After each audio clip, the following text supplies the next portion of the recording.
Hörmətli izləyicilər, kanala abunə olub like etməyi unutmayın. Günün xəbərləri təqdim edir. Nikol adlı qadın anasını qəddarlıqla öldürən şəxsin oğlu ilə evlənib. Günün xəbərləri xarici mediaya istinadla bildirir ki, Nikolun anasının adı Aylin idi. 2021-ci ildə o, gələcəkdə onu öldürən Ivan Brammerlə münasibətə başlayıb.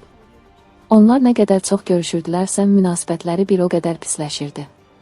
Kişi Aylinin həyatını nəzarətdə saxlamağa çalışır və onunla tez-tez mübahisə edirdi.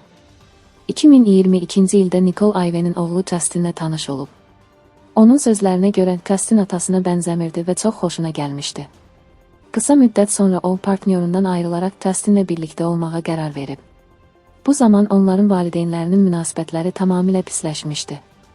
14 fevral 2023-cü ildə Ivan Aylin'i öldürüb və cəsədini xəndəyə atıb.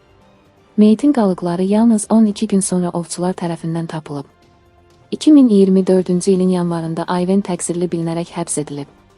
Nikolun sözlərinə görə Justin də özü kimi baş verənlərə inana bilmirdi. Əvvəlcə qatilin oğlu ilə münasibətini davam etdirmək çətin idi. Amma o anlayıb ki, Justin atasının tam əksidir. 2024-cü ilin sentyabrında onlar evləniblər.